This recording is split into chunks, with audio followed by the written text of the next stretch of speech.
I still remember the moment I pushed myself away from the kitchen chair, my heart pounding so hard it felt like it might burst. The plane tickets glowed on my laptop screen, casting a pale blue light across my face in the quiet kitchen. A round trip to San Diego, 2 passengers, me and my 8-year-old son, Liam Harris. One click of the mouse echoed in my head like a declaration. It's over, Megan. 3 years of living in the shadows end today.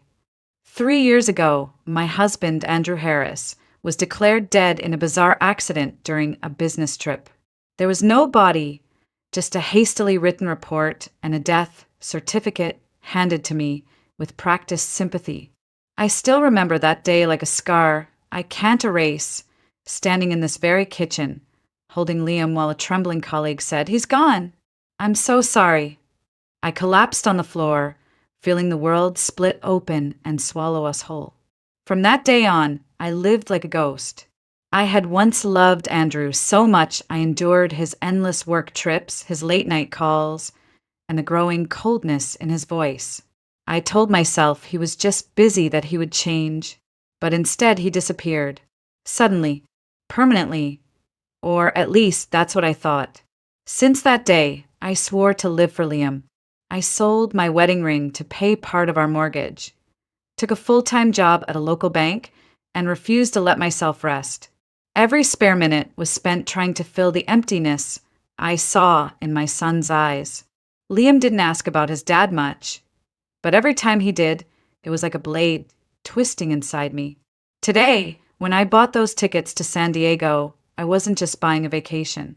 I was buying a promise to myself, to move forward, to smile again, to teach my son that life isn't only about loss. I closed the laptop, leaned back in my chair, and exhaled. Liam ran in from the living room with a wide grin the moment he heard we were going to the beach. He wrapped his arms around me and whispered, "You're going to be happier there, right, Mom?" I didn't know how to answer. Maybe yes, maybe no.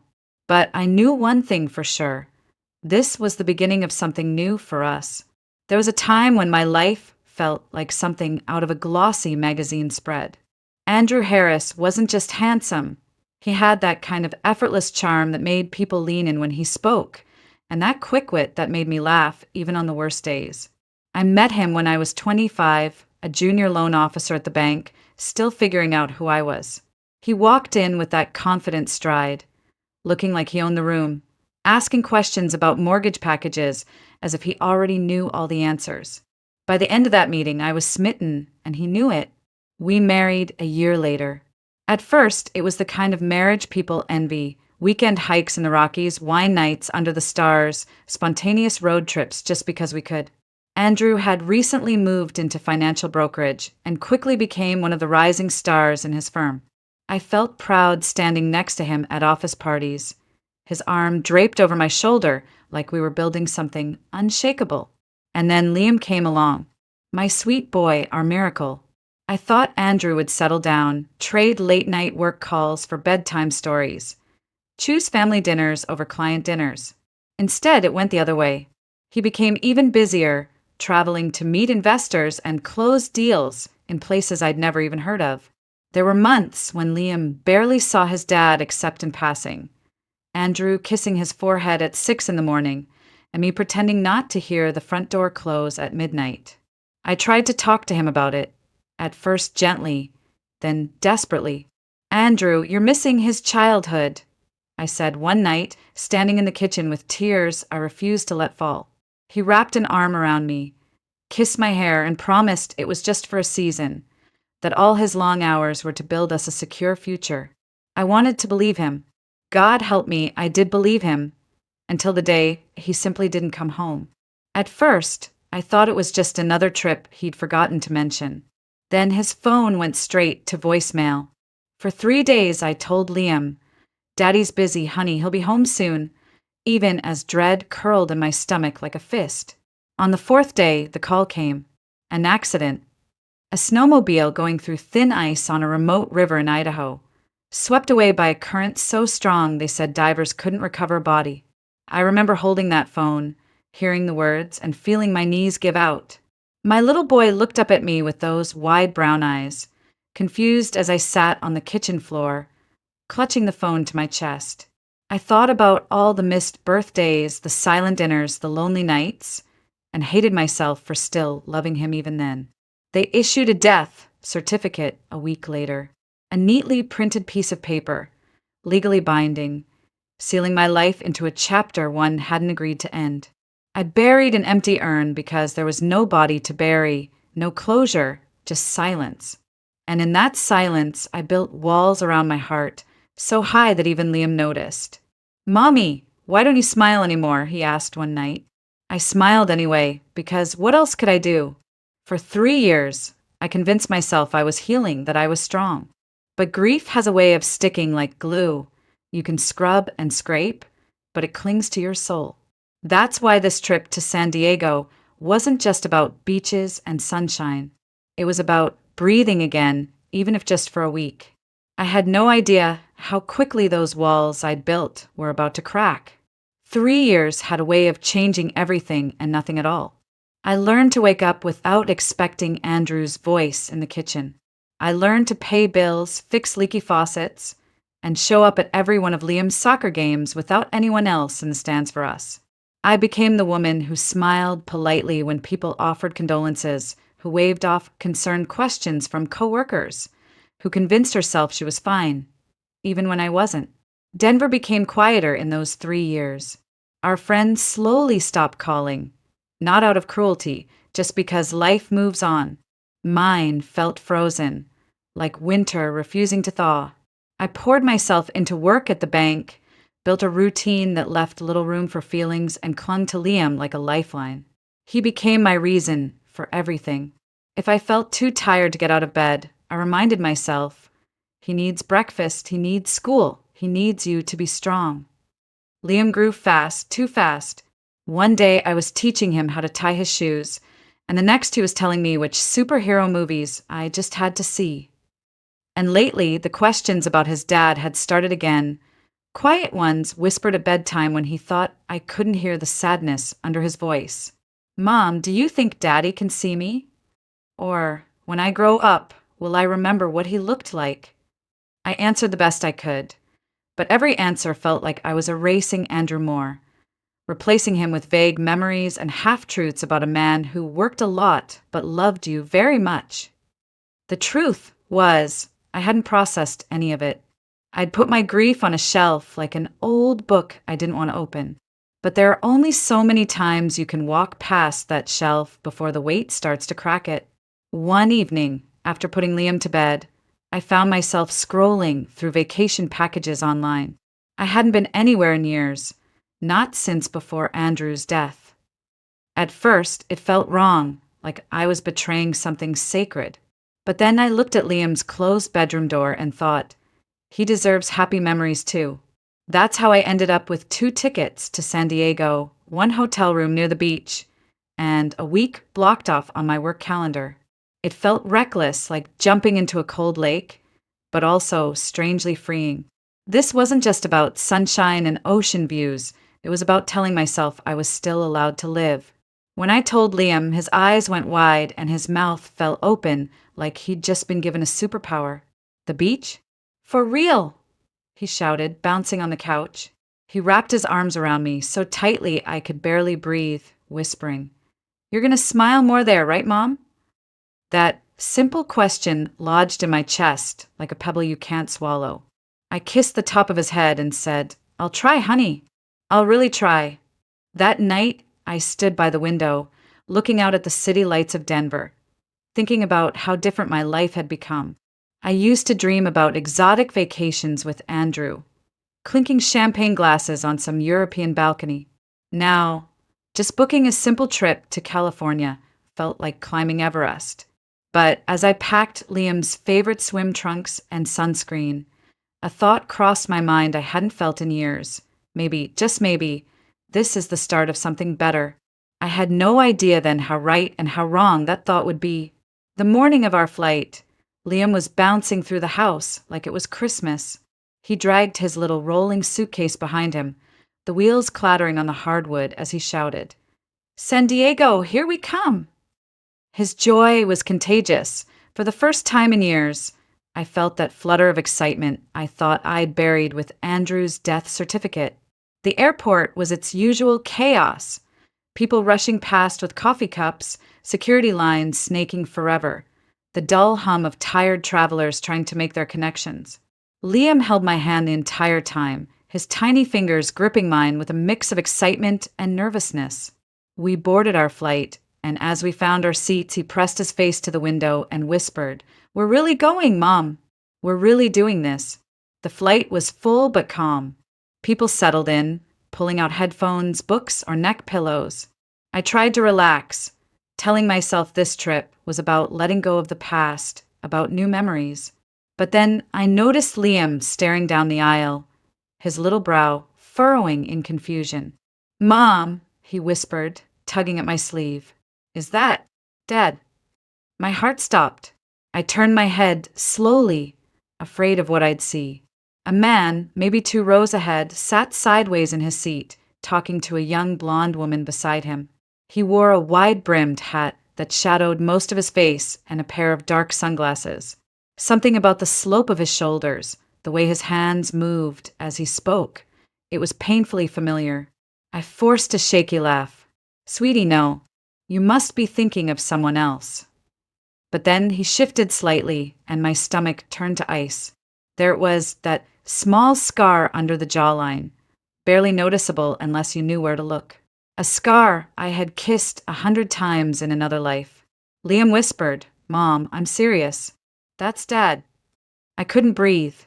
For 3 years, I'd told myself Andrew was gone, that I had buried every shred of hope.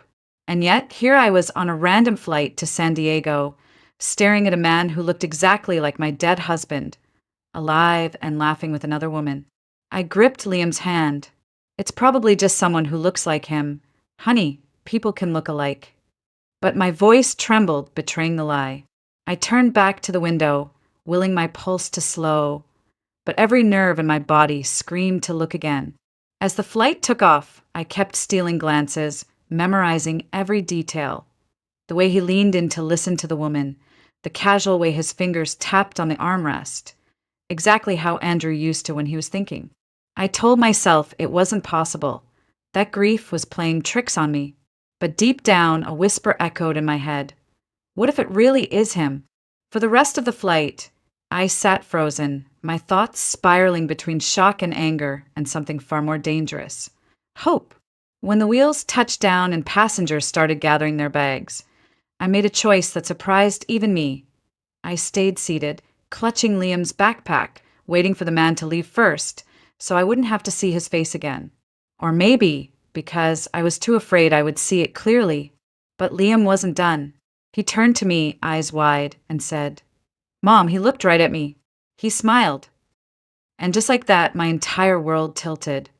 San Diego greeted us with warm sunlight and the smell of salt in the air, a welcome change from Denver's dry chill. Liam was still buzzing from the flight, talking about how the ocean looked from the window, how big the waves must be, how he couldn't wait to build the biggest sandcastle ever. I smiled, trying to stay present, but my mind was stuck on that man from the plane. It had to be coincidence, I told myself again and again. People look alike all the time, but that scar, that posture, even the way his hand rested on the seat back, it was all too familiar. And Liam, kids don't imagine things like that, not with that level of certainty. By the time we checked into the hotel, I'd convinced myself to let it go. This trip was supposed to be about healing, not digging up ghosts. We had a balcony view of the ocean, and when Liam saw it, he gasped like someone had handed him a treasure chest. He spent the evening running between the window and the TV, chattering about seashells and dolphins. For a few hours, I felt normal again. That night, after Liam had drifted off, I stepped onto the balcony, breathing in the ocean breeze. It was quiet, peaceful, until I heard voices from the balcony below. At first, it was just muffled arguing, like any couple spat on vacation. But then I froze. That voice, that cadence. "Do you ever care about anything besides money?" A man snapped below, frustration laced in every word. My stomach dropped. My hands gripped the railing so hard my knuckles whitened. That voice. I would have known it anywhere. I didn't even have to hear every word. I could hear the rhythm, the exact way he emphasized his syllables when he was angry. A woman, young, judging by the tone, shot back, "Don't start with me, Andrew. I told you what I wanted from the beginning." Andrew. My knees went weak, and I had to steady myself against the balcony door. It wasn't possible. It wasn't supposed to be possible. I crouched slightly, just enough to peer down without being obvious. There he was, same broad shoulders, same familiar way he gestured when he talked, wearing a t-shirt and shorts. The wide-brimmed hat and sunglasses were gone, and there was no mistaking him now. Andrew Harris, my dead husband, was standing a single floor below me, very much alive and arguing with another woman. My first instinct was to storm down there, demand answers, scream all the questions that had been buried for 3 years. But my feet wouldn't move. Instead, I stood there, shaking, listening to snippets of their fight. "You think dragging me to some cheap hotel in San Diego makes up for everything?" she yelled. "It's a 4-star hotel, Chloe," he snapped back. Chloe. So that was her name. I backed away, pressing a hand over my mouth. My heart felt like it might break all over again, not from losing him, but from finding him, alive, smiling at another woman, living a life I wasn't even allowed to know existed. When I finally stepped back inside, Liam stirred in his sleep and mumbled, "Mom." I knelt next to him, brushing hair from his forehead. "Shoo, it's okay, sweetheart. Go back to sleep." He sighed and rolled over, completely unaware that his entire world had just shifted. Mine had too. I sat on the edge of the bed, staring at the floor, one thought running like wildfire through my mind. He's alive. Andrew is alive. And I had no idea what to do with that truth. The next morning, I woke up hoping it had all been some cruel dream. But one look at the balcony below reminded me it hadn't.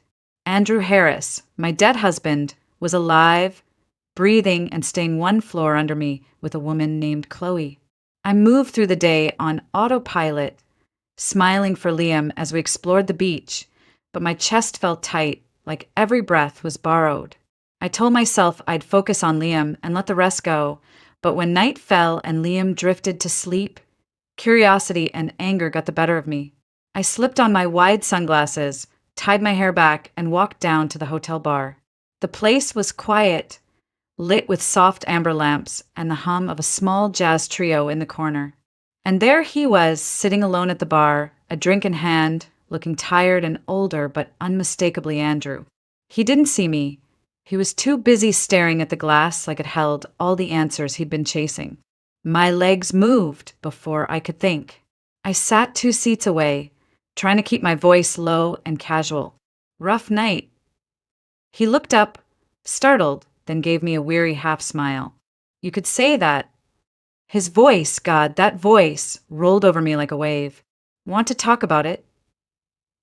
I asked, forcing my tone to sound like I was just making small talk with a stranger. Andrew shrugged. "Girlfriend drama. You know how it is." I pretended to laugh, even as my stomach churned. Girlfriend drama. This man had faked his death and left his wife and child behind, only to be arguing about hotel quality with someone new. "She doesn't get me," he continued, swirling the amber liquid in his glass. "Thinks I'm some boring old guy trying to play young again. Maybe she's right." He glanced at me then, eyes searching like he was trying to place me. I held my breath and looked down at my drink. "What do you want her to see?" I asked quietly. He chuckled, a bitter sound. "That I'm not just some guy with money. That I've been through hell and back. That I'm trying to do better, but no one ever sees the big picture." He paused, then shook his head. "Forget it. You don't want to hear my sob story." "I'm a good listener," I said softly. Inside, my heart was pounding. "Hell and back?" He had no idea. He sighed, rubbing his forehead. 3 years ago, I lost everything. Thought I was done for. Had to start over from scratch. Leave people behind I didn't want to leave. But you can't explain that to everyone. Sometimes you just disappear. I gripped my glass so hard I thought it might break. Disappear? That's what he called abandoning us. Disappearing?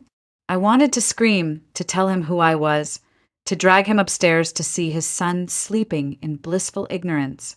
But I didn't. I just sat there, nodding like a stranger while my world tilted. Andrew finished his drink and stood, giving me a polite nod. Thanks for listening. You're easier to talk to than most people I know. I managed a tight smile. Anytime. And then he walked away, leaving me staring at the bar top, shaking with a mix of fury and something I hated to admit, relief. Relief because the voice, the face, the man, they were real. He was alive. But now I had to face a terrifying question. What was I going to do about it?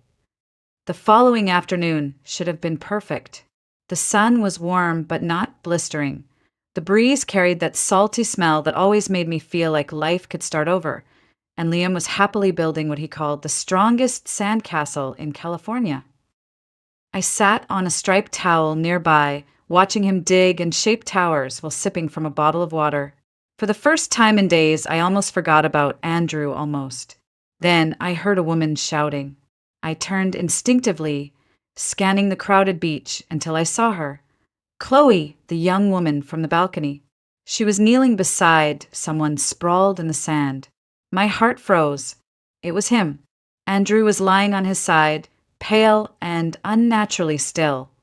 One arm twisted awkwardly beneath him. Chloe was frantic, shouting his name, shaking his shoulder, but he didn't respond.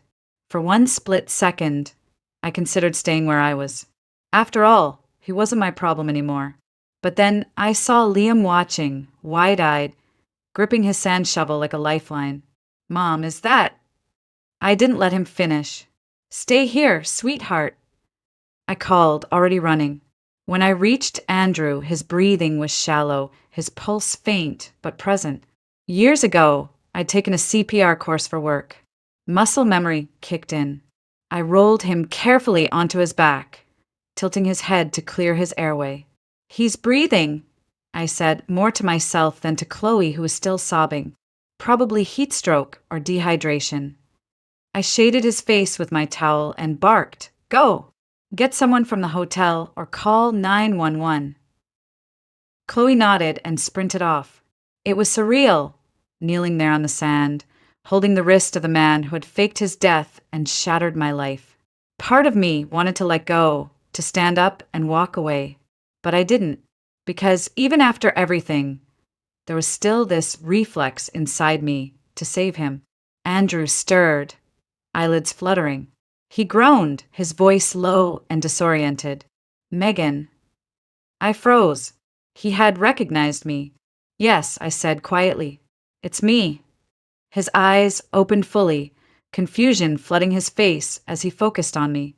You're really here. Alive, just like you, I said, my voice trembling with a sharp edge I hadn't planned. Chloe returned with a hotel staff member carrying a first aid kit. He knelt beside us, checking Andrew's vitals while I stepped back, wiping my sandy hands on my shorts. My pulse was still racing and not from running. The staff member helped Andrew sit up, offering him water and instructions to rest in the shade. Chloe hovered, glaring at me like I was some stranger intruding, which in her world I guess I was. Andrew's gaze stayed locked on me. Megan, please, we need to talk. I stood, brushing sand from my legs, my expression neutral. Not here. Tonight, 10 o'clock, the hotel bar. He nodded, still looking shaken, not just from the collapse, but from seeing me, very much alive and standing right in front of him after 3 years of believing he'd erase me from his life. I walked back to Liam, who had abandoned his castle and was staring at us with a frown. Mom, is that really Dad? He whispered. I crouched down, pulling him into a hug. We'll talk about it, sweetheart. But for now, let's just head back inside. As we walked toward the hotel, my mind reeled. Tonight, I would finally hear the truth. And I wasn't sure which terrified me more, that he had a good reason for what he did, or that he didn't. The hotel bar was quieter than the night before. Just a handful of guests scattered around sipping cocktails and scrolling through their phones. I arrived early, needing a moment to settle my nerves. My hands wouldn't stop shaking, so I wrapped them around a glass of water and tried to breathe. At exactly 10 o'clock, Andrew walked in. No hat, no sunglasses, no way to hide. He looked older, lines etched around his mouth and eyes, a hint of gray in his hair, but still undeniably Andrew Harris. My husband. My dead husband. He approached cautiously, like I might bolt or slap him across the face. Honestly, I hadn't ruled out either. "Megan," he said softly, almost like a prayer. I didn't answer right away. I just stared at him, waiting. Finally, I said, "You have 2 minutes to tell me why I buried an empty urn and spent 3 years raising your son alone." He winced, rubbing his hands together like a man trying to wash off something that wouldn't come off. "I didn't mean for it to be like that," he said. "I had to disappear, Megan. I had no choice." "You had no choice but to fake your death? To let me tell a 5-year-old boy that his father was gone forever?" My voice cracked despite my best efforts to keep it steady. "Make me understand that, Andrew. Make me understand why I've been grieving someone who was alive this whole time." He swallowed hard, eyes flicking away. "I was in trouble. Bad trouble. You know about that startup investment I was working on? It wasn't just a business deal, Megan. I borrowed money from the wrong people. People who don't forgive mistakes. When the deal went south, they threatened me and you." I stared, unsure if I wanted to laugh or cry. "So instead of coming to me, you staged an accident and disappeared? You let me think you were dead because it was easier than telling me the truth." "It wasn't easier," he said quickly. "It was the hardest thing I've ever done. I thought if I stayed, you and Liam would be in danger. So I left. I cut ties, changed my name, paid back every cent I owed. I've spent the last 3 years trying to build a life where no one could hurt me or you again." My eyes burned, tears threatening to spill, but I refused to let them. "And Chloe? Is she part of this safe new life too?" He flinched, then nodded reluctantly. "I met her after. She doesn't know anything about my past." I sat back, crossing my arms. "You let me grieve you for 3 years, Andrew. You let Liam grow up thinking his dad was gone forever, and you were sipping cocktails by the ocean with someone else. Do you even understand what that did to us?" He looked down, shame radiating off him like heat. "I know I don't deserve forgiveness. I had to see you. I had to see Liam. I had to know if there was even a chance to make things right." The tears came then, but not for him, for me. For the years I spent clawing my way out of grief while he hid behind a new name and a new girlfriend. "You don't get to decide when to come back," I said quietly. "You don't get to walk in here and act like we can just pick up where we left off." Andrew reached out, but I pulled back. "Megan, please. Let me be a father again. Let me explain to Liam. I'm begging you." I stood, pushing my chair back slowly. "Tomorrow, 11 a.m. at the hotel cafe. You can see him, but after that, we'll see where this goes." And then I walked out, my legs trembling, but my spine straight. I finally had the truth, but it didn't feel like closure. It felt like the start of another storm I wasn't sure I could weather. The next morning, I woke up before the alarm, staring at the ceiling, wondering if I'd made a mistake agreeing to this. Letting Andrew see Liam felt like opening a door I had welded shut 3 years ago. What if it hurt Liam more than it helped? What if it reopened wounds we had finally learned to live with? Liam, however, woke up thrilled. He thought we were just going to breakfast. "Do they have pancakes, Mom?" "Please say they have pancakes," he said, tugging on his sneakers. I forced a smile. "They have pancakes, sweetheart. Don't worry." By the time we reached the hotel cafe, Andrew was already there, sitting at a corner table, nervously tapping his fingers. When Liam saw him, he froze. His face scrunched up like he was trying to solve a puzzle too big for him. "Mom," he whispered, "that's him. That's really him, isn't it?" I nodded slowly. "Yes, honey, that's your dad." Liam didn't run to him like in the movies. He walked carefully, eyes locked on Andrew, and stood across the table, staring. Andrew's eyes glistened as he knelt to meet him. "Hi, buddy," he said softly, his voice breaking. "It's me. It's Dad." Liam's lip trembled. "But you were gone. Mom said you." He stopped, choking on the words. Andrew's face crumpled. I know, and I'm so sorry. I made a big mistake. I thought I was protecting you and your mom, but I hurt you instead." For a moment, neither of them moved. Then, slowly, Liam stepped forward and wrapped his small arms around Andrew's neck. Andrew held him like he might never let go, his shoulders shaking. I looked away, blinking hard because whatever my feelings for Andrew were, Liam had just gotten a piece of his heart back. They sat down and Andrew ordered pancakes and orange juice for Liam, coffee for himself. The conversation was awkward at first. Liam asked about where Andrew had been, what he'd been doing, and Andrew gave vague but honest answers about traveling for work and fixing some big problems. I let him handle it, resisting the urge to correct or add details. At one point, Liam leaned in and whispered, "Did you miss me?" Andrew swallowed hard. "More than anything in this world." That was all it took. Liam smiled, small at first, then wide, and started talking about school, soccer, and the sandcastle he'd built yesterday.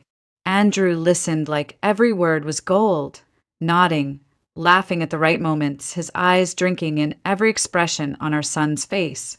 When breakfast ended, Liam tugged on Andrew's hand. "Can you come to the beach with us today? Please." Andrew looked at me, silently asking permission. I hesitated, but finally nodded. For a little while, the three of us walked down to the water, and for an hour, it almost felt normal. Andrew and Liam built sandcastles together, just like I had dreamed they would years ago, laughing when the tide took one of the towers. I watched them, my heart torn in two directions, grateful that Liam had this moment, but painfully aware of all the moments we had lost. When it was time to leave, Liam hugged Andrew again and said, "Can we see you tomorrow too?" Andrew glanced at me. "We'll see, buddy. One step at a time." On the way back to the hotel, Liam's voice was bright, excited. "Mom, maybe he can come home with us. Maybe we can be like before." I didn't answer right away because I didn't know the answer. The door I had welded shut was wide open now, and what came through it might change everything for better or worse. That evening, after Liam fell asleep, I sat on the balcony staring out at the ocean. Waves rolled in steady and calm, so unlike the storm inside my chest. Seeing Andrew with Liam had been healing in a way I hadn't expected, but it also brought back a raw ache I'd worked so hard to bury. Andrew knocked on the balcony door softly. I let him step out, his eyes cautious, as if unsure how close he was allowed to stand. "He's amazing," Andrew said quietly. "You did such a good job with him, Megan." I crossed my arms. "I didn't have a choice. You were gone."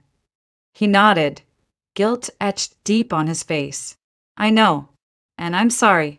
I can't take back what I did, but I want to be in his life now. Even if you never forgive me, please don't shut me out from him." I studied him, searching for any sign of the man I used to love, the man I married, not the one who ran away and let us grieve him for 3 years. You don't get to walk back into our lives and act like we can pick up where we left off, I said firmly. You faked your death, Andrew. You left me to explain to our son why his father was gone forever. You don't just erase that because you feel guilty now. He lowered his head. I'm not asking you to take me back. I know I lost that right, but I am asking for a chance to be his dad again.